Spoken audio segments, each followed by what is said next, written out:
Hello students, next class algae की पढ़ते हैं फियोफाइसी। कॉमनली इनको हम ब्राउन एल्गी कहते हैं। तो सबसे पहला जो पॉइंट हम डिस्कस करते हैं किसी भी प्लांट में वो हैबिटेट होता है। तो प्राइमरीली ये मरीन होते हैं, ये सॉल्टी वाटर में पाई जाएंगी, ब्रैकिश वाटर में भी मिल सकती हैं और फ्रेश वाटर में एकदम रेयर होती है। तो मेनली कहाँ पे होती है? मरीन, मेनली मरीन है, बाकी दो भी हो सकती हैं। अब बॉडी या फिर फॉर्म्स की बात करें, थैलस के स्ट्रक्चर की बात करें तो इसमें बहुत डाइवर्सिटी है। थैलस में जो ब्राउन एल्गी है इनके थैलस में बहुत डाइवर्सिटी है और ये सिंपल ब्रांच्ड फिलामेंटस हो सकती है जैसे एक्टोकार्पस में है, या प्रोफ्यूजली ब्रांच्ड हो सकती है, मतलब बहुत ज़्यादा ब्रांचिंग हो सकती है जैसे कैल्प्स में है। कैल्प्स एक ग्रुप है एल्गी का और ये 100 मीटर हाइट तक पहुंच सकता है। इट में रीच अप टू 100 मीटर। इसका जैसे एक मेंबर है माइक्रोसिस्टिस। माइक्रोसिस्टिस एक नॉन स्पेसिफिक जीनस है कैल्प्स का, जिसकी ऊंचाई 100 मीटर तक हो सकती है। इतना ये फैल सकता है। अब कहने को तो एल्गी है लेकिन ग्रोथ इतनी ज़्यादा है। ठीक है, तो ये फॉर्म्स हो गया, डाइवर्सिटी हो गई। अभी थैलस का अटैचमेंट कैसे होता है वो हम आगे चल के पढ़ेंगे। पहले पिगमेंटेशन देख लेते हैं, इनका नाम ब्राउन क्यों आया। देखिए, मेन पिगमेंट तो क्लोरोफिल ए होगा, इसके बिना तो फोटोसिंथेसिस हो नहीं सकती है। ए के बाद इसमें सी होगा, बी नहीं होगा।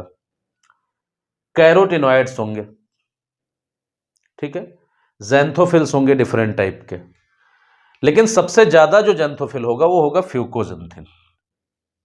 और इस फ्यूकोजेंथिन का जो अमाउंट होगा वही ब्राउन एल्गी के कलर को डिसाइड करेगा। ब्राउन एल्गी का एग्जैक्टली मतलब यह नहीं है कि 100% ये ब्राउन ही होगा, 100% ब्राउन होगा ये जरूरी नहीं है। इसमें वेरिएशंस आएंगे, शेड्स आएंगे। ठीक है, जैसे colour varies from olive green to various shades of brown depending upon the amount of fucoxanthin. Fucoxanthin कैसा है? मान लो थोड़ा है तो ऑलिव ग्रीन होगा, ग्रीन से थोड़ा ऑलिव कलर का, जैतून की तरह, या बहुत ज्यादा है तो डार्क ब्राउन होगा। ठीक है, तो इस तरह से फ्यूकोजेंथिन ब्राउन कलर का पिगमेंट है, ये डिसाइड करता है कि थैलस की जो कलर है वो कैसी होगी। एसएफएम शॉर्ट में मैंने लिखा है, इसका मतलब स्टोर्ड फूड मटेरियल या स्टोर्ड फूड मान लो। कॉम्प्लेक्स कार्बोहाइड्रेट होंगे जो कि लेमिनेरिन है और मैनिटॉल। मैनिटॉल एल्कोहलिक कंपाउंड है और लेमिनेरिन कार्बोहाइड्रेट है। ठीक है, सेल वॉल बेसिकली सेलुलोजिक होगी। हमने आपको बताया जितने भी एल्गी हैं पहले बता चुके हैं, उनमें इनर जो सेल वॉल है वो सेलुलोज की होगी। इनर जो सेलुलोज की होगी, इसके ऊपर एल्जिन का डिपोजिशन है। इसमें किसका? एल्जिन का। एल्जिन का इकोनॉमिक इंपॉर्टेंस भी है, अभी आगे चल के बताएंगे। इसके अंदर वाटर होल्डिंग कैपेसिटी खूब होती है, तो ये एल्गी को ड्राई होने से बचाता है, पहली चीज। दूसरा ये है, लहरें आती है तो मैकेनिकल डैमेज होने के चांस होते हैं, उससे भी बचाता है। समुद्र में लहरें, मेनली तो समंदर में रहते हैं ना एल्गी, तो उससे बचाती है। तो ये हो गया सेल वॉल के बारे में कुछ बेसिक बात हुई। अभी हम थैलस की स्ट्रक्चर देखते हैं।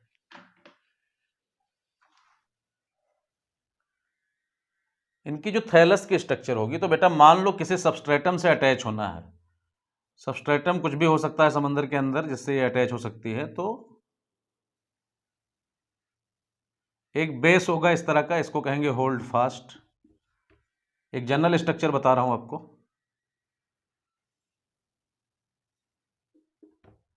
फिर इस तरह से एक स्टॉक होगा, उस स्टॉक को कहेंगे स्टाइप, और इससे पत्तियों जैसी स्ट्रक्चर निकली होगी इस टाइप से। नॉट एग्जैक्टली लीफ, बस लीफ लाइक स्ट्रक्चर। और ये जो लीफ लाइक स्ट्रक्चर निकली होगी ये ब्रांच्ड भी हो सकती है और अनब्रांच्ड भी हो सकती है। आप जब थैलस देखोगे, 3 थैलस दिए हुए हैं, लेमिनेरिया, फ्यूकस और डिक्टियोटा। डिक्टियोटा में बहुत ज़्यादा ब्रांचिंग है, लेमिनेरिया में ब्रांचिंग नहीं है और फ्यूकस में थोड़ी थोड़ी ब्रांचिंग है, तो हम मान लेते हैं थोड़ी ब्रांचिंग है इसमें। तो यहाँ पे हमने 2 दिखा दिए। तो होल्ड फास्ट इसको होल्ड करके रखता है कहाँ से? सबस्ट्रेटम से। ये सबस्ट्रेटम क्या हो सकता है? ये कोई समुद्री रॉक हो सकती है, या कोई दूसरी चीज हो सकती है, या कोई पुराना डेड किया हुआ ट्री है उस पर अटैच कर गई। और ये जो इसका फोटोसिंथेटिक ऑर्गन होता है ये होता है फ्रॉन्ड। ठीक है, होल्ड फास्ट अटैचमेंट में हेल्प करती है। किसमें? Attachment to substratum. और स्टाइप जो है पूरी बॉडी को होल्ड करने में हेल्प करती है। और फ्रॉन्ड क्या है, ये फोटोसिंथेटिक स्ट्रक्चर है, फोटोसिंथेटिक स्ट्रक्चर है। 3 स्ट्रक्चर बनी हुई है, 3 थैलस बने हुए हैं। कौन कौन से? लेमिनेरिया का थैलस है, एकदम एक फ्रॉन्ड है उसमें। फ्यूकस का थैलस है, थोड़ा ज़्यादा ब्रांच है। और डिक्टियोटा का थैलस है, वो और ज़्यादा ब्रांच है। ठीक है, तो इस तरह से 3 थैलस हैं। अब इसके बाद नेक्स्ट देखेंगे रिप्रोडक्शन। हाँ, एक चीज़ और, इसमें बीच बीच में एयर ब्लैडर भी होंगे जगह जगह। ये एक्चुअली क्या है, वैक्यूल्स हैं। ठीक है, एयर ब्लैडर होंगे। देखो ऐसा है, सेल स्ट्रक्चर के मामले में एल्गी में हम वही चीजें पढ़ते हैं जो चीजें कॉमन नहीं, बाकी तो यूकैरियोटिक सेल है ना, न्यूक्लियस वेल डिफाइन होगा, माइटोकॉन्ड्रिया होगा, सारे ऑर्गेनेल, वो सब पढ़ने की क्या जरूरत है। जो स्पेशलाइज्ड चीजें हैं हम वही पढ़ते हैं। जैसे हमने सेलवाल में पढ़ा कि inner cellulose outer Elgin, green algae में क्या था, इनर सेलुलोज आउटर पेक्टिन। तो जो चीजें अनकॉमन है हम वही पढ़ते हैं, कॉमन चीजें क्यों पढ़ेंगे भाई। ठीक है, तो यहां पे एयर ब्लैडर भी होता है जो इसको फ्लोट करने में हेल्प करेगा। ठीक है, अभी देखते हैं रिप्रोडक्शन। देखिए रिप्रोडक्शन इन ब्राउन एल्गी जो होगा, ये पहला तो वेजिटेटिव रिप्रोडक्शन होगा, या वेजिटेटिव रिप्रोडक्शन होगा। वेजिटेटिव रिप्रोडक्शन में जो सबसे कॉमन है और एक ही है इसमें, वो है फ्रेगमेंटेशन। फ्रेगमेंटेशन का मतलब क्या है, इनका जो मेन बॉडी होगा, जो इनका थैलस होगा, वो कई टुकड़ों में ब्रेक हो जाएगा और हर फ्रेगमेंट, हर टुकड़े से एक नया थैलस बन जाएगा। सबसे कॉमन ये है वेजिटेटिव। दूसरा है एसेक्सुअल। एसेक्सुअल रिप्रोडक्शन कैसे होगा भाई इनमें? एसेक्सुअल रिप्रोडक्शन होगा by different type of asexual spores, by zoospore. Asexual spore कौन सा है यहाँ पे? ज़ूस्पोर्स है। अब इनका जो ज़ूस्पोर होगा वो ग्रीन एल्गी के ज़ूस्पोर से थोड़ा सा अलग होगा। किस मामले में अलग होगा? पहली बात तो ये पियर शेप होगा, नाशपाती जैसा। पियर शेप का मतलब क्या है? नाशपाती इस तरह से कुछ होती है, एक एंड थोड़ा ज्यादा पॉइंटेड होता है और एक एंड थोड़ा सा ज्यादा बल्ज होता है। ठीक है, और यहां पे जो फ्लैजिला निकलते हैं वो कैसे निकलते हैं? लेटरल साइड में निकलते हैं। ठीक है, लेटरली अरेंज फ्लैजिला होते हैं, 2 फ्लैजिला निकलते हैं ऐसे। ठीक है, लेटरल फ्लैजिला होते हैं, एक शाइनी होता है बढ़िया इस तरह से और एक नॉर्मल होता है। ठीक है, तो ये जो नॉर्मल होता है पहले थिक फिर थिन होता जाता है, इसको कहते हैं विप्लास टाइप ऑफ फ्लैजिला, और जो शाइनी होता है इसको टेंसेल टाइप कहते हैं। इतना डिटेल में आपको नहीं जानना है। 2 लेटरल फ्लैजिला होते हैं। ठीक है, किसमें? ज़ूस्पोर में। और ज़ूस्पोर कैसा होता है? पियर शेप का होता है। पियर शेप का पियर मतलब क्या होता है? नाशपाती, नाशपाती जैसा होता है। नाशपाती क्या है? सेब का छोटा भाई है। कैसे हैं फ्लैजिला? फ्लैजिला 2 हैं, 2 फ्लैजिला। कैसे हैं? लेटरल हैं। और क्या इक्वल है? नहीं, अनइक्वल है, अनइक्वल है। ठीक है, तो 2 फ्लैजिला है, दोनों लेटरल हैं और अनइक्वल। ठीक है, बराबर नहीं है और लेटरल साइड से हैं, जबकि ग्रीन एल्गी में एपिकल साइड से थे। तो ये हो गया sexual reproduction, asexual reproduction, sorry. अब इसके बाद हम पढ़ेंगे sexual reproduction, third. Sexual reproduction तीनों टाइप का हो सकता है बेटा। यहाँ पे आइसोगेमी हो सकता है। आइसोगेमी का मतलब क्या है? फ्यूजिंग गैमीट सिमिलर है। एन आइसोगेमी हो सकता है और ओगेमी भी हो सकता है। देखो, आइसोगेमी में फ्यूजिंग गैमीट सिमिलर है, एन आइसोगेमी में डिसिमिलर है, ओगेमी में क्या है? जो मेल फीमेल गैमीट है काफ़ी लार्जर है, मेल गैमीट काफ़ी स्मॉलर है। ठीक है, बहुत कंडीशन है, ये बॉडी के अंदर होती है।